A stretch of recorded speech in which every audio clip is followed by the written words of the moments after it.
Tom, you shared with us how children go through a developmental phase when they think magically about the world and then literally about the world. Mm-hmm. How is that a resource for us that informs and shapes our preaching? We as adults tend to go to a more abstract level when we read a scriptural story, for example.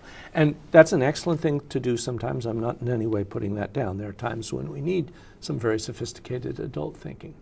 But there are other times when that makes us sound too distant, too abstract, and it takes us away from the immediacy of the story.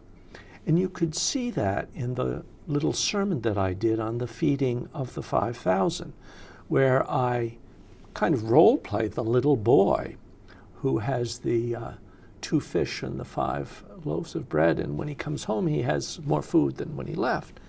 And his mother says to him, "What happened?" And rather than getting into all kinds of abstruse debates about was there literally a miracle, or do we understand it metaphorically, or did different people bring and share food, those debates can go on and on among adults, and they don't move a sermon forward. But the little boy really helps us by thinking at the literal level. He says, "All I know, Mom, is what happened. I gave my lunch away. I ate my lunch. And then I had more than before I gave it away." And she says, "That's not possible." And then he tells the whole story. And at the end, he comes up with what I think is the real meaning of the story, no matter how you interpret it. He says, "On my way home, I was thinking a lot." And she says, "What were you thinking?" And he says, "I was thinking, you can feed a whole lot more people than you think you can. All you got to do is first you give what you have to Jesus and let him bless it. And then there's enough for everyone."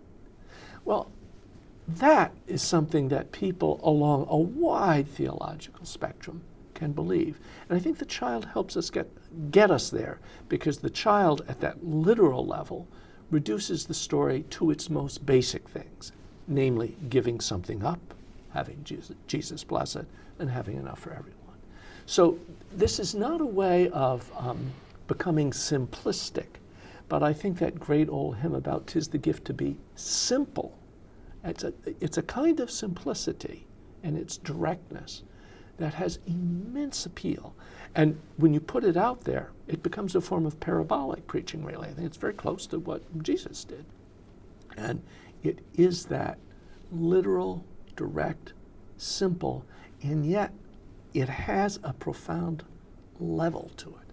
And that's why this magical, literal way of thinking is really helpful to a preacher.